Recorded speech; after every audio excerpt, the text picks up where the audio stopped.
My boss replaced me with his influencer niece, calling me legacy clutter after 15 years of service. He thought he could erase me without consequence, but he forgot one detail. On paper, I was still the one in charge. So I let the company burn. This is where the real corporate warfare begins, and trust me, the fallout is spectacular. If you enjoy seeing justice served cold, make sure you're subscribed to see it through to the end. We're always curious. Where in the world are you all watching from today? Let us know in the comments. The migraine had started somewhere between the morning traffic report and the elevator ride to the 17th floor. It was a dull, rhythmic thumping behind my left eye, the kind that usually signaled a storm front moving in or, in my line of work, a compliance audit gone wrong. I didn't have time for pain, though. It was the third Thursday of the quarter, which meant the senior leadership operational review. I had spent the last 3 nights preparing the deck. My slides were perfect, clean, data-driven, and devoid of the fluff our CEO, Arthur, had recently started demanding. I had my coffee in one hand, black and lukewarm, and my tablet in the other, loaded with 15 years of institutional memory and the current fiscal projections. I wasn't feeling particularly strong. The flu had swept through the office 2 weeks prior, and I was still dragging around a residual fatigue that made my bones feel like they were made of lead. But I was Diane Taylor. I didn't call in sick. I didn't miss meetings. I was the structural integrity of this firm. I pushed open the heavy glass doors of the boardroom, expecting to see Arthur at the head of the table, perhaps scrolling through his phone, and Robert Levinson, our general counsel, looking anxious as usual. Instead, I stopped dead in the doorway. Arthur was there, but he wasn't at the head of the table. He was sitting to the side, looking uncomfortably at the ceiling. And in my chair, the ergonomic leather seat I had negotiated for 5 years ago, sat Olivia. Olivia Armabile, Arthur's 24-year-old niece. She was leaning back, legs crossed, a pair of nude-colored heels dangling precariously off her foot. Her acrylic nails, long and painted a sharp, violent pink, were clicking rhythmically against the screen of an iPad. My old iPad, the one I had turned in for an upgrade 2 days ago. She looked up as I entered, her eyes locking onto mine with a fluttering, synthetic innocence. She popped her gum, a loud, wet sound that echoed in the silent room like a gunshot. "Oh, hey, Diane," she chirped. She didn't move to get up. She didn't offer an explanation.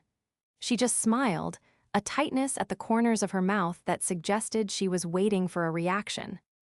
"Olivia," I said, my voice steady despite the sudden spike in my pulse. "I think there's been a mix-up with the room scheduling. This is the quarterly operational review." "Yeah, I know," she said, leaning forward and resting her elbows on the table. "Uncle Artie thought it would be a good idea for me to sit in. Take the lead, you know? We're pivoting." I looked at Arthur.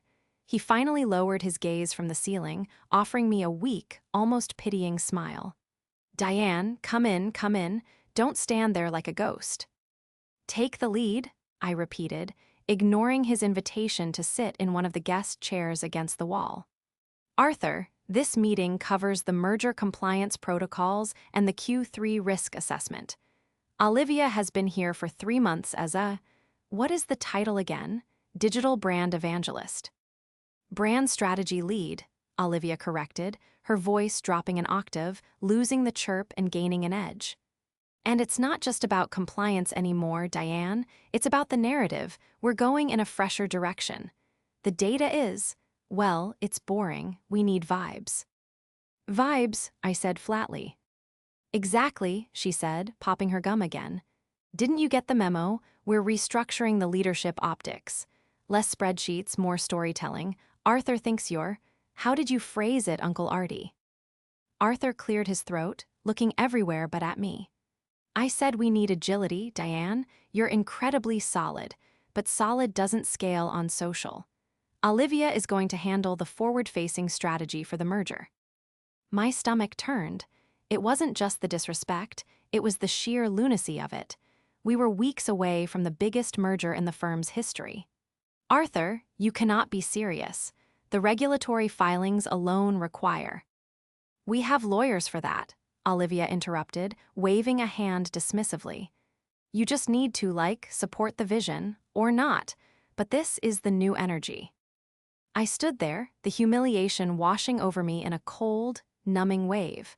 I had built the operational framework of this company. I had saved Arthur from 3 SEC inquiries.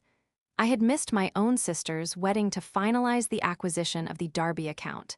And now I was being told to sit in the corner, while a girl who reviewed scented candles on TikTok for a side hustle took my seat.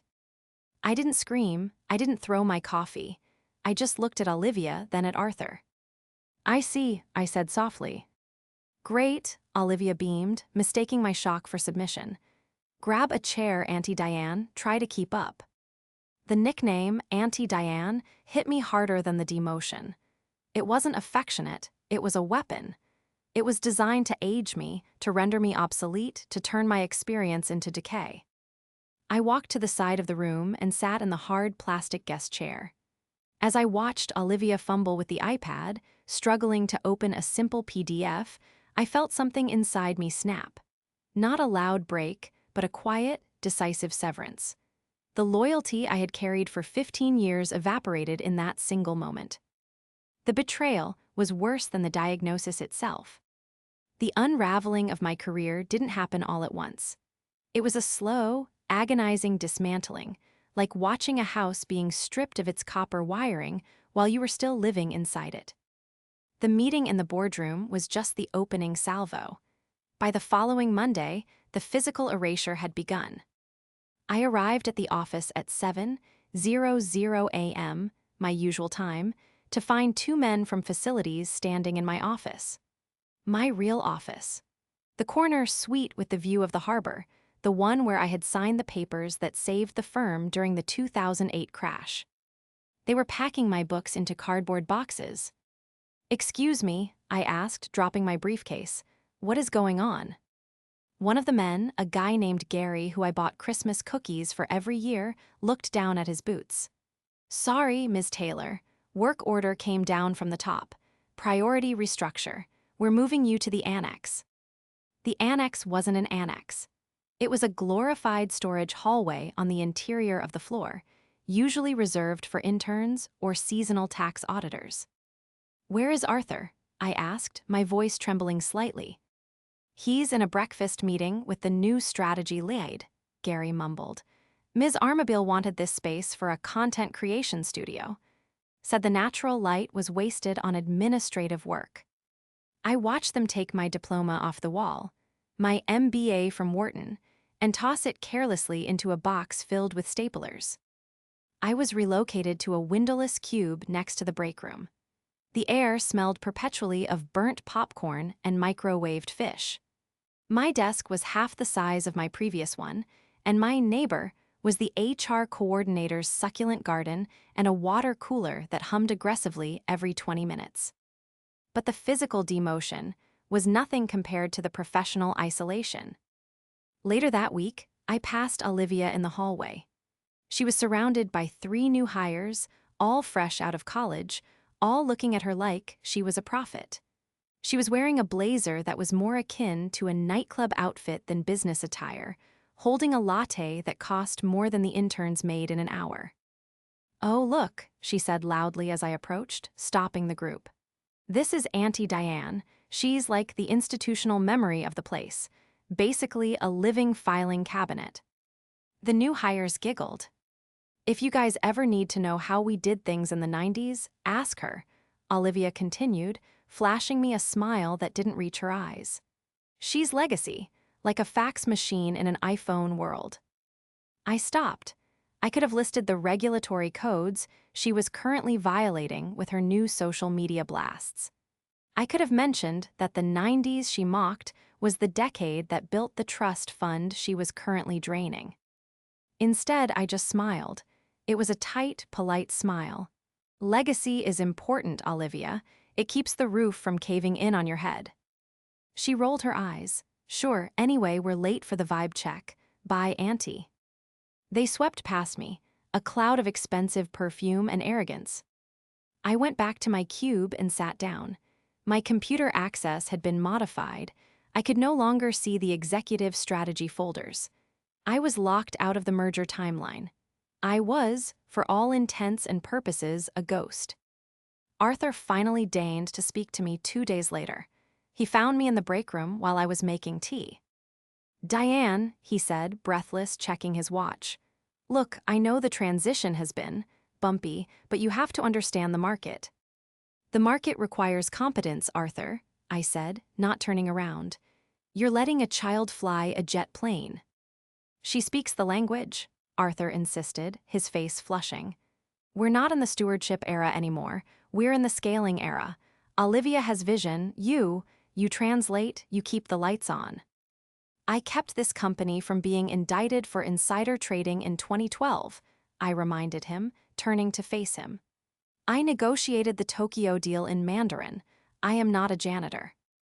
Arthur let out a patronizing sigh, the kind a parent gives a toddler who doesn't understand why they can't eat candy for dinner. "Your infrastructure, D. Ian, don't take it personally. You're the foundation, but nobody looks at the foundation. They look at the penthouse. Olivia is the penthouse." "I'm not a queen," I said quietly, repeating his earlier implication. "I'm infrastructure." "Exactly," he said, relieved I seemed to be accepting my fate. "Just keep the paperwork moving. Let Olivia handle the big picture." He patted my shoulder, a condescending tap-tap, and walked away. I watched him go. He walked with a bounce in his step, drunk on his own rebrand, convinced he had shed the dead weight of the past. He thought he had stripped me of everything: my office, my status, my voice. But as I stood there, listening to the hum of the refrigerator, a thought occurred to me. A memory, sharp and clear, from 6 months ago. It was something small, something buried in the chaos of a scandal they had all been too panicked to manage properly. They thought I was just a filing cabinet. They forgot that filing cabinets hold the receipts. And they had forgotten one crucial thing. You can't build a penthouse if the foundation decides to shift. To understand why the betrayal cut so deep, you have to understand what I gave to that firm. I didn't just work there, I bled for it. 15 years ago, the firm was a boutique mess. Arthur had inherited it from his father, along with a mountain of debt and a client list that was rapidly shrinking. I came on board as a junior operations manager, and within 3 years, I was running the place in everything but name. When the 2012 compliance audit hit, Arthur was unreachable in Bali. He had accidentally vacationed during the most critical week of the fiscal year. I slept under my desk for 4 nights straight. I reconstructed 5 years of sloppy ledgers. I faced down federal auditors who were looking for blood, and I walked them through every transaction until they left satisfied. When the hostile takeover attempt happened in 2016, I was the one who found the loophole in the aggressor's financing. I drafted the poison pill strategy that saved Arthur's ownership. I did it while he was crying in his office, convinced he was going to lose his family legacy. I was the shield. I was the fixer. I was the one who made sure the ship stayed afloat so Arthur could play captain. And now, the captain had brought a pirate on board and handed her the wheel. The antagonist wasn't just Olivia. It was the synergy between her ignorance and Arthur's insecurity. Arthur was terrified of being irrelevant. He was a 50-year-old man trying to look 30, and Olivia was his ticket to relevance. Olivia was dangerous because she truly believed her own hype. She wasn't malicious in the way a master criminal is. She was malicious in the way a spoiled child is, careless with other people's livelihoods, because she had never faced a consequence in her life. 3 weeks into her reign, she presented her masterpiece at the all-hands meeting. The conference room was packed. Olivia stood at the front, wearing a headset microphone like she was giving a TED Talk. "Traditional risk models are dead," she announced, clicking to a slide that showed a dumpster fire graphic. "We used to rely on dusty old algorithms, boring, slow." She clicked the remote. A new slide appeared. It was complex, multicolored, and incredibly familiar. This, she said, gesturing grandly, is my proprietary blend of generational intuition and AI-powered forecasting. I call it the Vibe Shift Risk Matrix. The room was silent. I sat in the back row, my hands clenched so hard in my lap that my knuckles were white. It was my model.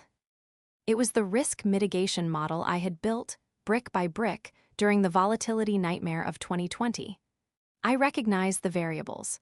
I recognized the stress test parameters. I even recognized the font on the axis labels. She had taken my Excel workbook, changed the header colors to neon pink and electric blue, and renamed it. This is going to revolutionize how we handle the merger, she declared. It predicts market sentiment before the market even knows it feels it. She looked straight at me then. A quick, darting glance. She knew she had stolen it from the shared drive before locking me out, and she wanted to see if I would cause a scene. I looked around the room. I saw the CFO looking at his shoes. I saw the head of sales checking his email. They all knew. Everyone in that room knew that Olivia couldn't calculate a tip at a restaurant, let alone build a stochastic risk model. But no one said a word. They were terrified. Arthur was nodding vigorously in the front row, clapping like a seal. Brilliant, Olivia, just brilliant. This is the agility we need. That was the moment the sadness evaporated, replaced by a cold, hard clarity. They weren't just pushing me out. They were cannibalizing my life's work to feed their egos. I went back to my cube after the meeting. The humiliation was a physical weight in my chest, but my mind was racing. I thought back to 6 months ago, the scandal. It had been a PR nightmare involving Arthur, a leaked email, and a questionable offshore account. The board had panicked. They needed to show stability to the regulators. They needed someone squeaky clean to hold the reins while the investigation cleared Arthur's name. There had been a vote, an emergency, late-night vote recorded in the minutes. Diane Taylor appointed acting managing partner, effective immediately. Full signature authority, operational control. It was supposed to be temporary. A placeholder until the merger was finalized or Arthur was cleared. But then the scandal blew over faster than expected. Arthur came back from his sabbatical, and everyone just went back to normal. I sat in my windowless cube, the hum of the water cooler filling the silence. I opened a new browser window and navigated to the SEC's Edgar database. I typed in our firm's name. I found the form ADV, the Uniform Application for Investment Advisor Registration. I scrolled down to the section on control persons. My heart hammered against my ribs. I checked the date, it was current. I checked the names. There was Arthur, listed as CEO. But under Principal Executive Officer and Signatory Authority, the name hadn't been changed back.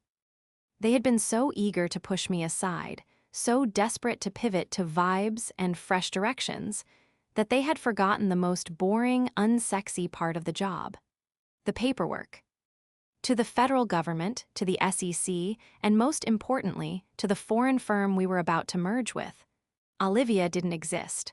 Arthur was just a figurehead. I was the throne, and they were just squatting on it. I closed the browser tab.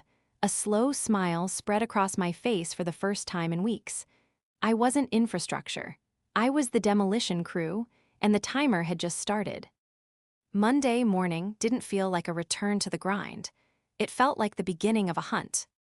I walked into the office building, my badge working on the first tap, though the security guard, a new hire named Kevin who looked barely old enough to drive, gave me a confused look, as if he'd been told to expect my ghost, not my physical presence.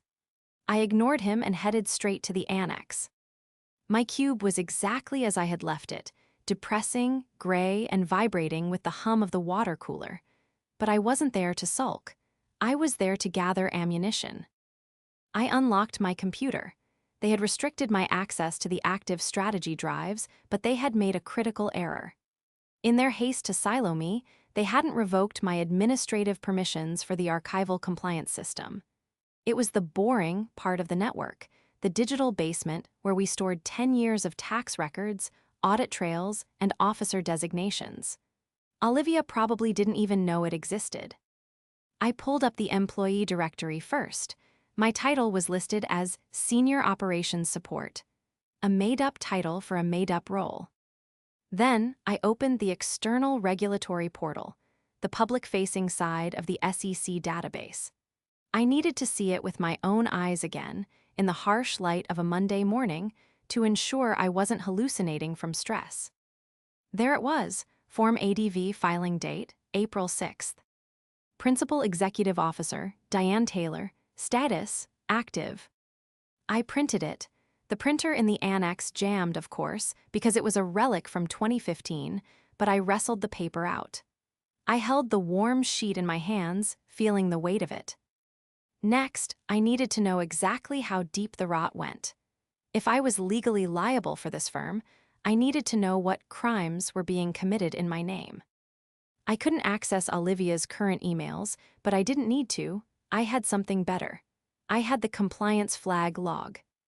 Years ago, I had installed a system that automatically flagged any external communication containing specific high-risk keywords: guarantee, returns, promise, crypto, and off-books. It was designed to catch rogue traders. I ran a query for the last 3 months. The system churned for a moment, the hourglass spinning. When the results populated, my jaw didn't drop, but my stomach clenched. 342 flags. In 3 months. Usually, we had maybe 2 flags a quarter. I clicked on the first entry. It was an email from Olivia to Charles Pennington III, one of our oldest, most conservative clients. Charles was 75. He liked municipal bonds and handwritten birthday cards. The subject line read, "Updates, get ready for the future." I opened the cached preview. The body of the email was a kaleidoscope of emojis and bold fonts. "Hey Charlie, we're shaking things up. We're moving away from those dusty old yield curves. I've signed you up for our exclusive Founders Circle NFT drop. You're going to own a piece of the digital vibe. Trust me, the ROI is going to be insane. No more waiting for quarterly dividends. We're talking instant validation." Fire. I stared at the S. Crean, she had called Charles Pennington Charlie. She had promised insane ROI, which was a direct violation of SEC Rule 206, 4-1 regarding marketing guarantees. And she had signed him up for a digital token without his express written consent. I clicked the next one, an email to the merger acquisition team at the foreign firm. Subject: Ray due diligence documents. "Hey guys, sorry for the delay. The old files are super messy, lol. I'm attaching a streamlined summary I whipped up. It's way easier to read. Let's just vibe on the numbers, yeah? We don't need to get bogged down in the line items." Zoxo Live. Streamlined summary. She was summarizing audited financial statements. She was fabricating data points to make them easier to read. I sat back in my chair, the hum of the water cooler fading into the background. This wasn't just incompetence. This was fraud. And because Arthur was too busy getting spray tans to check her work, and because my name was still on the federal filings as the control person. This was my fraud. I needed help. I pulled out my personal phone and dialed a number I hadn't called in 2 years. "State Securities Board, Mara speaking." "Mara," I said, keeping my voice low, "it's Diane Taylor." There was a pause. "Diane, my God," I heard. "Well, the rumors are flying. Are you okay? I heard they put you in the basement." "I'm fine, Mara. Listen, I have a hypothetical question for you." "I love hypotheticals," she said, her tone sharpening. She knew me. She knew I didn't call for chit-chat. "Hypothetically," I said, "if a firm was in the middle of a merger, and the designated control person listed on the ADV was removed from their office, but the filing was never updated. Who is responsible for the documents signed during that period?" The line went silent for a long moment. "Diane," Mara said slowly, "if the filing wasn't updated, the person listed is still the person liable, but it also means," she trailed off. "It means that any contract signed by someone else claiming that authority is invalid, I finished for her. It's worse than invalid, Mara said. If they're representing themselves as an officer to a foreign entity and they aren't listed, that's material misrepresentation. That freezes the merger. Immediate audit, full stop. That's what I thought, I said. Diane, Mara whispered, is this hypothetical? I'll let you know, I said. Thanks, Mara. I hung up. I looked at the stack of flagged emails on my screen. I looked at the printed form ADV. I wasn't just investigating a bad boss. I was building a bomb. The opportunity to test the waters came 2 days later. A calendar invite landed in my inbox. Phoenix Day, the rebirth, all hands required. It was Olivia's big launch. The official internal unveiling of her new strategy before they took it public to the clients. The location was the main atrium, which had been decorated with balloons and large screens playing loop videos of clouds and fire. I stood in the back, near the catering table, holding a cup of lukewarm water. The staff looked uneasy. The traders were checking their phones, the analysts were whispering, and the legal team, headed by Robert Levinson, looked like they were attending a wake. Olivia bounded onto the stage. She was wearing a white pantsuit that looked suspiciously like the one Hillary Clinton wore to a concession speech, but paired with glittering sneakers. "Welcome, everyone," she shouted into the microphone. Feedback screeched, causing half the room to wince. "Sorry, high energy, right?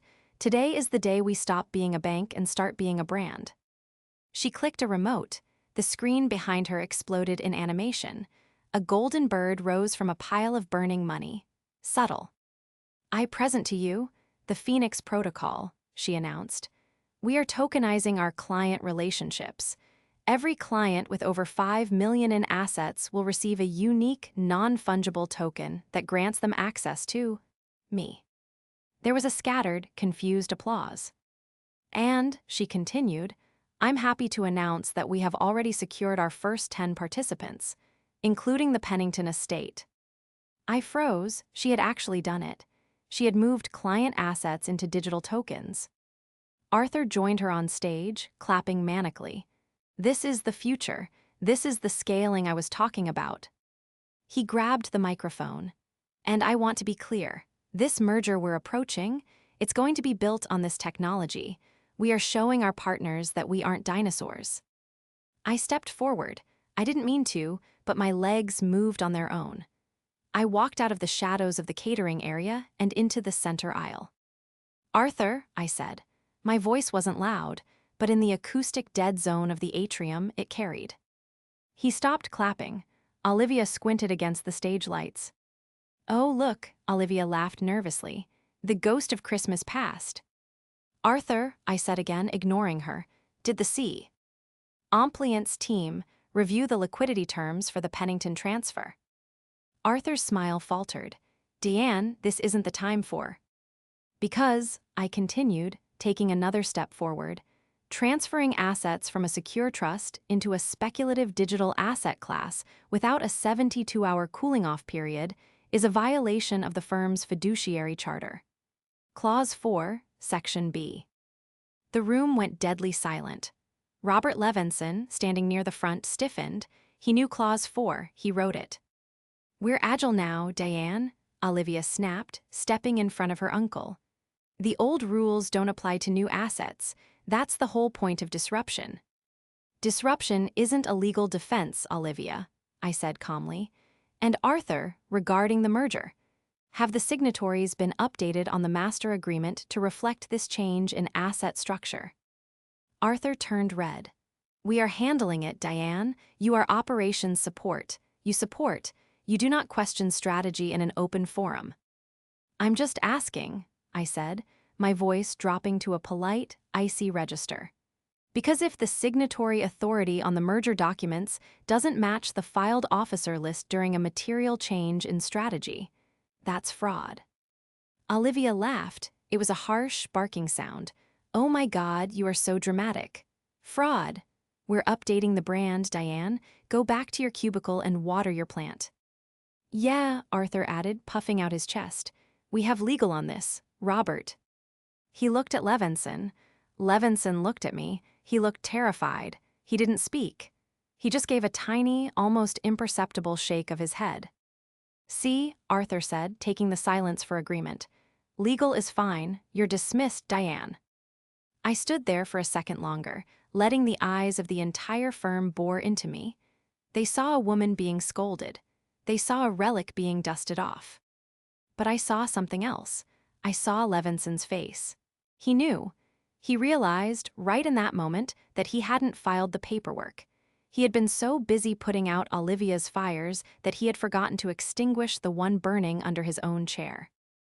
"Understood," I said. "Just wanted to be clear on the record." I turned and walked away. "Buzzkill," Olivia muttered into the mic, and the room broke into nervous laughter. Let them laugh. I had what I needed. Levinson's silence was my confirmation. He hadn't updated the signatory list. The fallout from the Phoenix Day confrontation was immediate. An hour after the meeting, my email access was migrated. I could no longer send external emails from my work account. I could only email internal addresses. It was a petty, childish move designed to silence me. But they forgot I had a phone, and a scanner, and a personal laptop at home. I spent the next 2 days in a state of hyperfocus. I worked my scheduled hours in the annex, smiling politely at everyone, doing the menial data entry tasks they assigned me. But every time I took a break, I was gathering evidence. I found the merger prospectus on the shared printer tray. Someone from legal had printed it and forgotten to pick it up. I snatched it. I flipped to the signature page. Authorized signatory: Arthur Vance, CEO. Attesting officer: Olivia Armabile, Chief Strategy Officer. There it was. Olivia was attesting to the financial health of the company. Olivia, who was not a registered officer. Olivia, who had just converted a client's bonds into JPEGs of birds. I took the document home. That night, my apartment looked less like a home and more like a war room. Papers were taped to the dining room walls. Timelines were drawn in red marker. I had the form ADV, Mia's boss. I had the merger prospectus, Olivia as a tester. I had the client emails, Olivia committing fraud. It was a perfect triangle of destruction. But the antagonists weren't done digging their graves. On Thursday, Arthur called me into his office. Not the boardroom, his office. He didn't offer me a seat. He stood behind his desk, looking flushed and angry. Olivia was sitting on the sofa, scrolling on her phone, looking bored. "Diane," Arthur said, "your behavior at the launch was unacceptable. You undermined leadership." "I asked a question about compliance," I said. "You tried to embarrass Olivia," Arthur spat. "We're cutting your severance package. Effective immediately, you're on a performance improvement plan. One more outburst, and you're fired for cause. No pension, no benefits." My heart hammered, but not from fear, from adrenaline. He was threatening my pension, my 15 years of savings. "Is that a formal threat, Arthur?" I asked. "It's a promise," Olivia said without looking up. "We don't need negative energy here. We're building an empire." "An empire," I repeated. "With the merger closing in, what, 4 days?" "Monday," Arthur said. "We sign Monday, and you will be nowhere near it. In fact, take the day off. Stay home." "You want me to stay home on the day of the merger signing?" "Exactly," Arthur said. "We don't want you confusing the partners with your legacy issues." I looked at him, really looked at him. He was a small man in a big suit, desperate to be cool, desperate to be rich.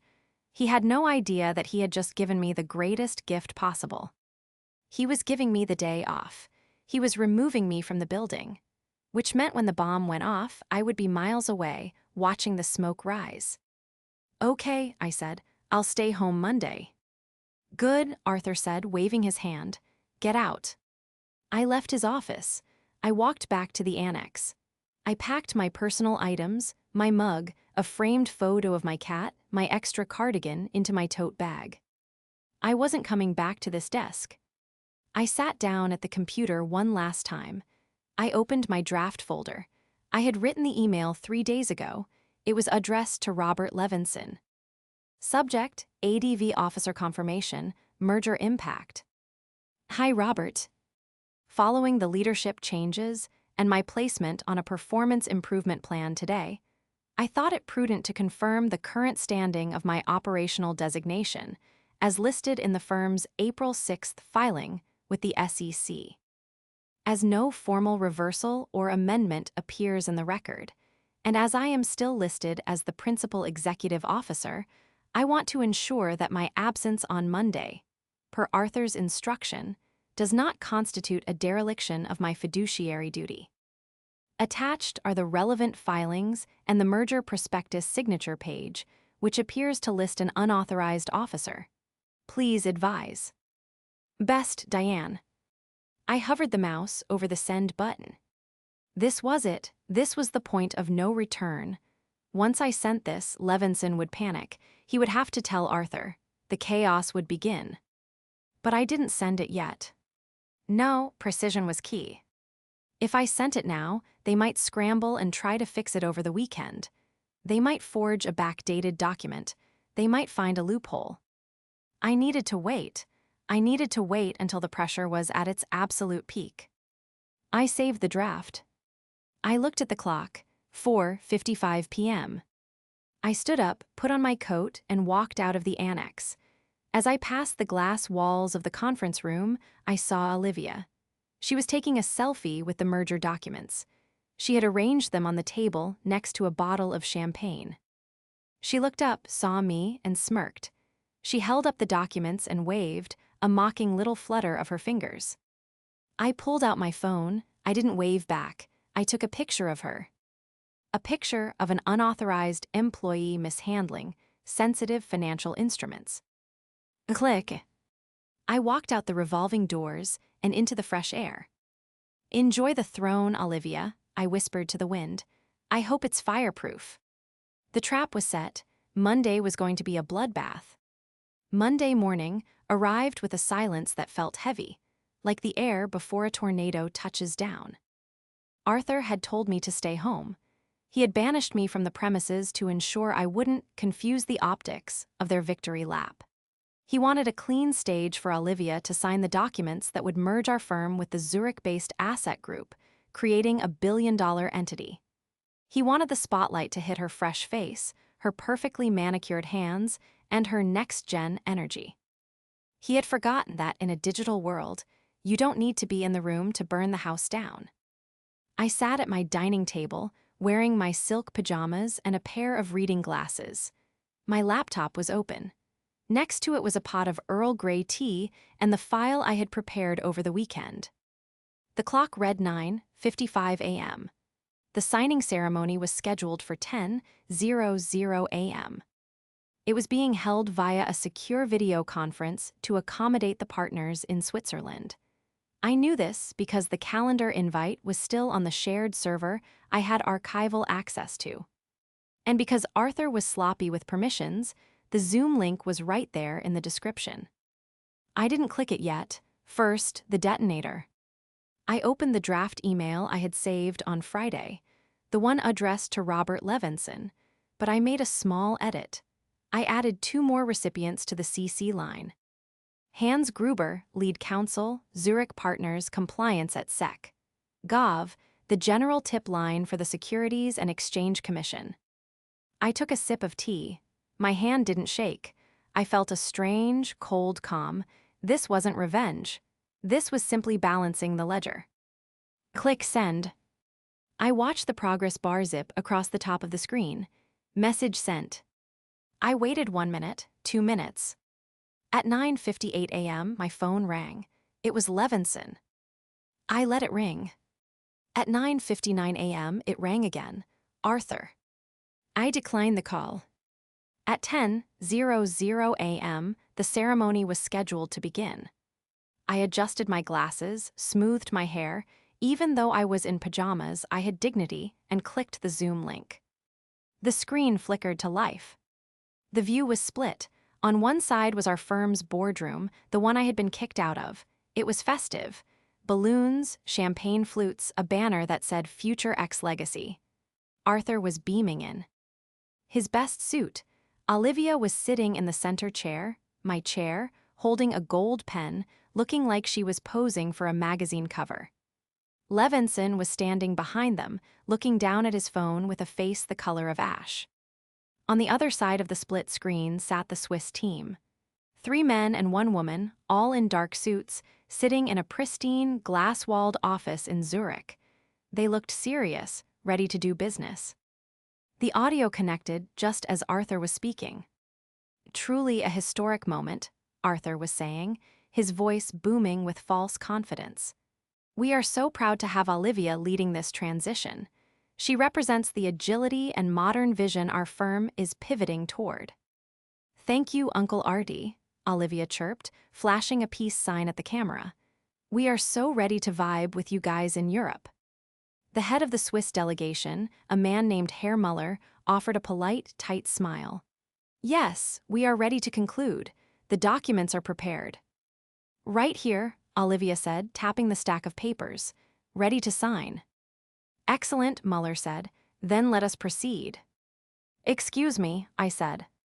My voice was clear, calm, and amplified by the high-quality microphone I used for client calls. The reaction in the boardroom was instantaneous. Arthur jumped as if he'd been electrocuted. Olivia dropped her pen. Levinson squeezed his eyes shut. On the screen, my video feed popped up in a third box. I wasn't wearing a suit. I was in my kitchen, a domestic backdrop that contrasted sharply with the corporate gloss. But my expression was stone. Who is this? Muller asked, frowning. Diane, Arthur shouted, leaning toward the camera. What are you doing? This is a closed meeting. Get off the line. My apologies for the interruption, I said, addressing Muller directly and ignoring Arthur. I am Diane Taylor. I believe we haven't formally met via video, though you have likely seen my name on the due diligence filings. Diane, hang up now, Olivia screeched. Oh my God, she's obsessed with me. This is harassment. Mr. Muller, I continued, my voice steady. I am interrupting because, as the legally designated principal executive officer of this firm, per the current SEC Form ADV filing, I have a fiduciary duty to inform you that the individual preparing to sign these documents, Ms. Armabile, does not have the legal authority to bind this firm to a merger. The silence that followed was absolute. It was the kind of silence where you can hear careers dying. Muller raised a hand. One moment, Herr Levinson, is this accurate? Levinson looked like he wanted to vomit. He looked at Arthur, then at the camera, then at his phone where my email was undoubtedly sitting at the top of his inbox, timestamped and CC'd to the opposition. Levinson croaked. He cleared his throat. There appears to be a clerical discrepancy regarding the officer designation. Ms. Taylor is, technically, still listed on the Federal Registry. Technically, I repeated. Legally. And Mr. Muller, before you proceed, you should also be aware that as of last week, Ms. Armabile transferred client assets from the Pennington Trust into a speculative digital token project called Phoenix Day without a regulatory cooling-off period. I have forwarded the transaction logs to your compliance officer this morning. Muller's eyes went wide. The woman beside him began typing furiously on a laptop. That's a lie, Olivia yelled, standing up. It's not speculative. It's an NFT. It's the future of finance. You just don't get it because you're old. Ms. Armabile, Muller said, his voice dropping to a terrifyingly low register. Did you tokenize client bonds? I optimized them, Olivia stammered. The yield curve was boring. The token has a lion on it. Arthur grabbed Olivia's arm, trying to silence her, but the damage was done. The woman in Zurich looked up from her laptop and whispered something to Muller. Muller's face turned purple. This meeting is terminated, Muller announced. Wait, Klaus, please, Arthur begged, sweat glistening on his forehead. It's a misunderstanding. Diane is a disgruntled employee. We can fix the paperwork. You cannot fix fraud, Arthur, Muller said. We have just received an email from your Ms. Taylor. She has copied the SEC. If half of what she alleges regarding the signatory authority and the asset mismanagement is true, your firm is radioactive. We are withdrawing our offer. Effective immediately." "No," Arthur shouted. "You can't, the deal is locked." "The deal was contingent on accurate representations of leadership and solvency," Mueller snapped. "You have neither. Good day." The Zurich feed cut to black. The boardroom was left in silence. Arthur stood frozen, staring at the blank screen. Olivia was breathing hard, looking between her uncle and the camera where my face was still visible. "You," Arthur whispered, turning slowly toward the camera lens, "you ruined us." "No, Arthur," I said, taking another sip of my tea. "I saved the clients. You ruined yourself when you decided a filing cabinet wasn't important enough to check." "I'm going to sue you," Olivia screamed, tears streaming down her face, ruining her makeup. "I'm going to sue you for everything you have." "You can try," I said, "but I'd save your money for a defense attorney. The SEC doesn't take vibes as a plea bargain." I moved my mouse to the red button. "Goodbye, Arthur. Good luck with the audit." I clicked leave meeting. The screen went dark. I sat there for a moment in the quiet of my apartment. My heart was beating a little faster now, a rhythmic thumping of adrenaline and release. I looked at the pot of tea. It was still warm. I poured another cup. The implosion was faster and more violent than even I had anticipated. When you pull the thread on a sweater that is already fraying, the whole thing doesn't just unravel, it disintegrates. The SEC didn't wait. Because I had CC'd their tip line on an email containing proof of misrepresentation during a cross-border merger, they were at the office within 48 hours. I wasn't there to see it, but I heard about it. My phone blew up with texts from the few junior analysts who had survived the purge. "Feds are here. They're boxing up Olivia's office. Arthur is crying in the conference room." The Phoenix Day token scandal was the nail in the coffin. It turned out Olivia hadn't just moved Charles Pennington's money. She had moved funds from 3 other major accounts to seed the liquidity pool for her NFT project. In the crypto world, they call that a rug pull. In the real world, they call it embezzlement. Because I had formally blown the whistle and provided the documentation showing I had been locked out of the decision-making process during the time of the crimes, I was granted immunity. My performance improvement plan became Exhibit A in my defense, proof that they were actively trying to silence me while committing the fraud. Olivia was escorted out of the building on Wednesday. There were no selfies this time. A news crew caught a glimpse of her exiting the building, shielding her face with a designer bag that was likely purchased with client funds. The headline on the business news ticker that night read, "Vibe check, heir to investment firm indicted in token scheme." Arthur fared no better. The board of directors, the ones who had been asleep at the wheel, suddenly woke up.